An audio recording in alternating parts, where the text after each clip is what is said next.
the criticism was you keep talking this pro-blackity, blackity, blackity, black shit and how Drake is a culture vulture, and yet anytime you get a chance to represent culture, it's normally through a white outlet. Didn't they try to criticize you too? Well, they've done that forever, but for what? They said you praised Kendrick for his interview and doing it, but you kicked Drake back in for going on the other side. So, like, they tried that with you also. Oh, I saw them say that I kicked Drake's back in for doing the interview with Yachty. Mm-hmm. And Oh yeah, And they came for Hove too. With yo, people. y'all idiots can't never speak for me. Y'all try your best because of that little AdSense check y'all get on the 21st. But y'all can't speak for me. My brain is way too warped, and I have way too many multiple personalities for any of y'all out there to just assume this is what Joe Budden was thinking. I absolutely love Drake sitting with Yachty during the interview. My disdain came from Yachty being allowed to go to the studio after that. He did say that. I said it then, I'll say it now. I love seeing peer-to-peer communication. yeah. I don't need some of those peers in the studio while some of them are cooking up. I don't need that. As far as Kendrick goes, anything I say here, they're going to say I'm chasing an interview because I bigged Kendrick up for so long during the beef. I could give two fucks if Kendrick don't sit with me. And that's why I have a problem with what Punch is saying. When you say hip-hop media, there are way too many options to choose from for you to lump all of those people under one umbrella of, hey, y'all talk bad about the artist and the artists feel away, so they don't want to talk to you. That is a crock of shit. You can't tell me that. Now, many of us in hip-hop media choose to speak about you rather than to you because the gig is the gig. But where I come from, the hip-hop that I know, even those things. Ain't that crazy? Joe understands what the gig is, but for some reason he doesn't understand what the gig is. He understands that the gig is talking about people, but if you're somebody talking about him, he has a problem with that. Ain't that crazy? And Shelly, I got exactly what you're saying right now. Ain't that crazy, y'all? Things led to more anticipation for an amazing interview, right? Sure.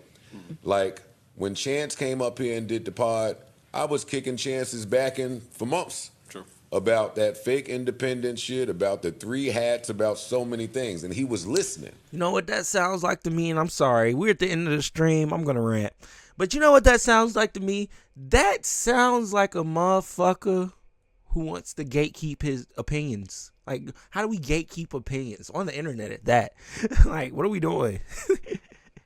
Like, so you understand that you're the guy that talk about other people and make your profit and your living off of talking about other people. Like, you get that, but you have a problem with niggas talking about you that's making AdSense and 21 on the first money on the 21st. You have a problem with them, but you don't have a problem being that person. And when you're getting called out for being that person, now it's an issue. Huh. And he said, you know what? I'm going to face you. And we're going to have the discussion. And we did, and it was important at the time. Who else? Big Sean. When I sat with him, months before that, I was kicking his back in. I've had a lot of interviews where I was kicking somebody back in, and they came right to the smoke. Rather than say, hey, this person's been talking about me, and my feelings are hurt, so I don't want to go. I don't even like his point to Homeboy that had to go to therapy.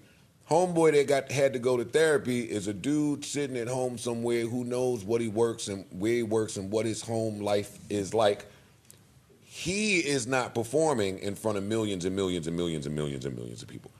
He's not required to have the same tough skin that some of our entertainers are required to have. But is that an unfair requirement?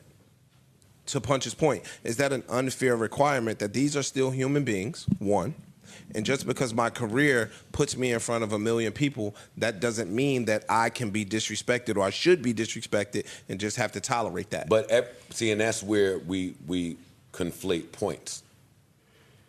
Yes, I agree with that. I also don't think everybody in hip-hop media kicked one person's back in.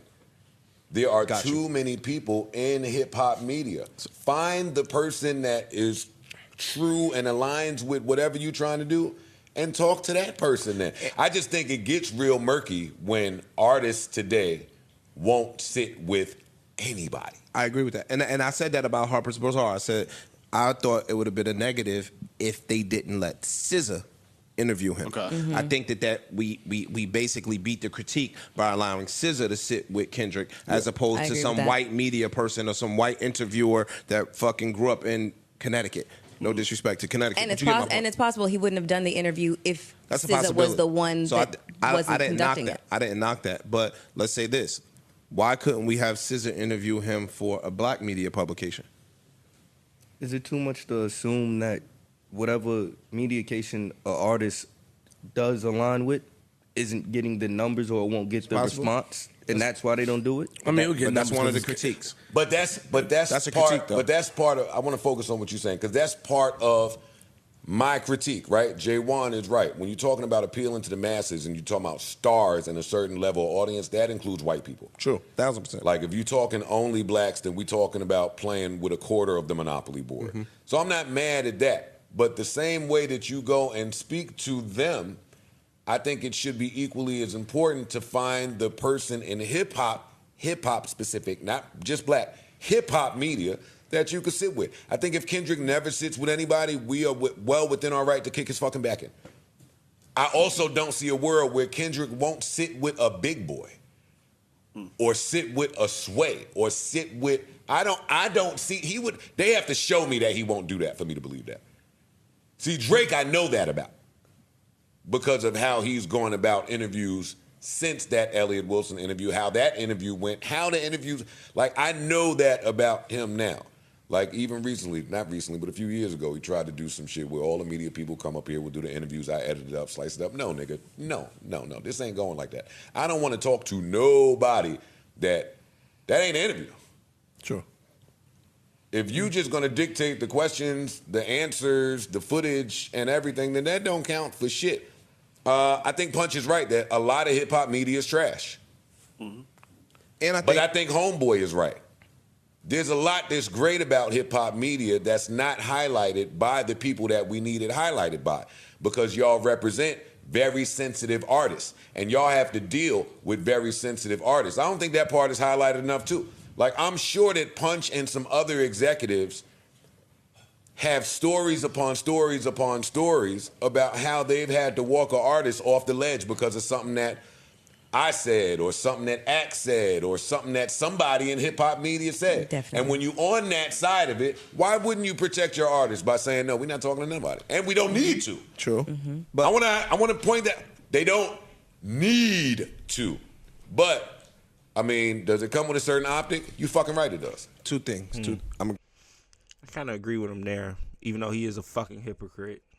Because that's the thing. Joe might have a Prize Picks deal, and he might be doing something with Prize Picks right now, all that extra shit. But think about it like this. He wants to shit on niggas that get paid on the 21st from AdSense. But he himself gets paid on the 21st from AdSense. He wants to shit on them niggas. And you would think, well, if you just saw it as minuscule chicken shit, then you wouldn't complain about it. But yeah, he complains about it. Yeah, he complains about niggas playing his clips on YouTube and playing his clips wherever they play them at. He complains about it. But he sits here and does the same exact fucking thing. Joe's funny, man. That's a master manipulator for you right there. Hypocrite, master manipulator for, look, gaslighter, everything you can call a Virgo that's trash. Because I know cool Virgos and I know trash Virgos. Joe's one of the trash ones. He's one of the trash ones. Let's see. And then he said something else. One out there, I don't remember right now. They was on Revolt, and now they got a brain freeze. But it's too many places for me like to just... I said, he was right in the sense that, I mean, I'm not saying Kendrick is obligated to sit down with anybody in hip-hop media, but it would make sense too. And I think these artists, like, it's like you can only seclude yourself from the world so much. Like, you are who you are at the end of the day, and who you are should be like I love the fact that Will Smith gives game. Like, he goes on podcasts, he does interviews, he gives game. Steve Harvey gives game. Like, it's people out there who are greats amongst black people who give game. Like, who actually tell you what you need to do to fucking make it in life. Like, there's niggas out there for real that will fucking try and give you a pattern, show you what they did wrong. Like, there's niggas out there, but it's like Kendrick, J. Cole, even Drake, like the top Chance the Rapper, Childish Gambino. It's like the niggas that are some of the best rappers ever. Tyler, the Creator, he sits on fucking, he'll do an interview, and shout out to him, but that's what I'm saying. And when Tyler, the Creator, sits down, he's candid. But you could tell that nigga's not sensitive because he dishes out jokes, so he better know how to fucking take them. So he doesn't, he's not worried about what the internet will say or feel about what he has to say. He's just gonna let it all out, and you gotta respect a nigga like that. And so I just wish these artists would be just more honest with their fans.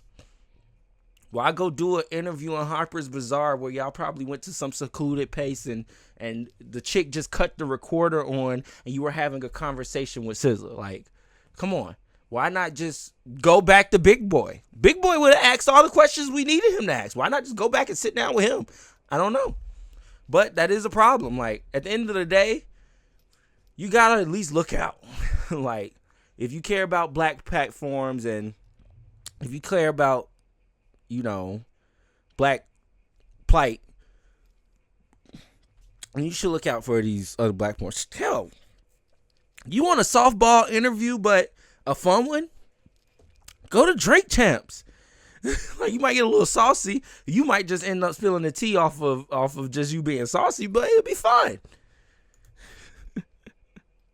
Now they was on Revolt, and now they got a brain freeze. But it's too many places for me to just. Shelly, Drake doesn't write his own music, and yes, Joe's a Virgo. But yeah, I know cool. One of my close friends is a Virgo. He's cool. He don't act nothing like Joe Budden. Hear anybody say, "Yo, like all hip hop media is trash," so this is why we moving like that. Nah, please knock it off. Knock it off. Got it. All hip hop media is trash. It's not trash. Not at all. Kamala going to sit with fucking Shannon Sharp right now. Yeah. Yep. Just announced. Wow. But don't tell me that all hip hop media is that hip hop media. Yes, he's hip hop media. He just won the hip hop award at the BET Hip Hop Awards, and even if he's a retired football player, he's interviewed enough rappers to be hip hop media. Enough entertainers, comedians, actresses, athletes. He is hip hop media. He may not be a hip hop podcaster, but that's my point when it comes to media. It's too many people to sit with. Sit with an athlete. Yeah. Word. You can't tell me that the vice president is doing hip hop media. And the former president, is targeting hip-hop media to reach a certain audience, but all hip-hop media is trash, and we're not coming to talk to you about music. Oh, please. I'm not rolling with that Punch. Punch wouldn't say that to me. He's going to say that to y'all. Yeah, I feel like the tweet was just kind of in response to the criticism Kendrick's facing by doing Harper's Bazaar. So it was like a really broad stroke. Like you said, there's so many different facets of hip-hop media to sit with or speak to that it's just like And I don't believe... I'm sorry. No, and I don't believe... that if Kendrick never does an interview with hip-hop media, that he'll have less culture in him. Like, I don't want to confuse that for what I'm saying. Like, Kendrick is Kendrick whether he does hip-hop media or not. Hip-hop media is saying it'd be nice for our greats to not overlook us for all of the white outlets. It's all a big ecosystem. Everyone's feeds each other. Podcasters get shit from journalists to talk about.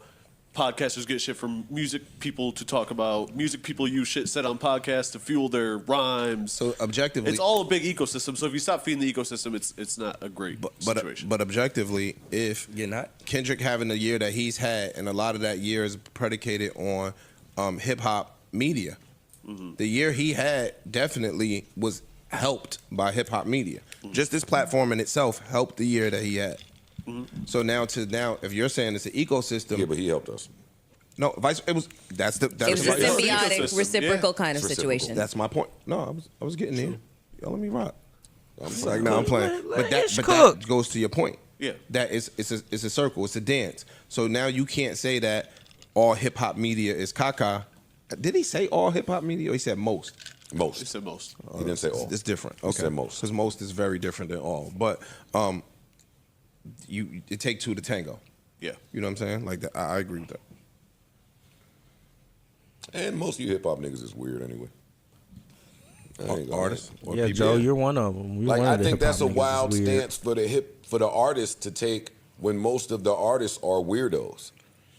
See, but again, this is my skewed thinking. You think they think they're weirdos? Yeah. Like you're one of the few people that'd be like, yo, I'm weird. I think a good percentage of the artists out there know that they're weird. Especially the great ones. I don't think Kendrick run around thinking he's normal. I think he think he's weird in the head. I think that artists have a tick. You know about my tick theories. There's the artist tick. Some of them recognize that tick and just know that they think differently than the masses. Also, I'm pretty sure any great artist has been told literally that since they're 4 years old that they're fucking weird. You're different. Well, you're weird. You're different. Gotcha. Speaking as someone who has an artistic bent and has since I was a kid, people thought that was weird. What? And speaking, just artists, people think are weird. People think that artists are weird. I don't think and people have been you my nigga. As an artist, you gotta be a little weird. Well, that's where the phrase comes from genius breeds eccentricity. Yeah, to be an artist, you have to be a little weird. Any creative. Well, and I'll take it a step further. To cover you niggas out there, we got to be a little weird. That's true too. I think that a lot of hip hop media is weird, and artists ain't respecting hip hop media is weird the way that media respects artists weird. Hip hop media is weird. It's not normal to have to wake up every day and cover y'all. It ain't. Creatively too. Yes. Yeah, and then the sad part about it is because of copyrights and content IDs and all that, hip-hop media really just isn't the same anymore. You can't really get a raw reaction to a new track that came out from your favorite personality because the algorithm won't allow it. So it's just like, it's different now. You can't even really bring radio to the internet. Like, that can't happen because of just all of the contracts that are laid within the copyrights. Like, it just can never happen. Nobody could have a radio show strictly on YouTube. It just wouldn't, YouTube will clap it immediately. And that's all because of the contracts that they have with these labels.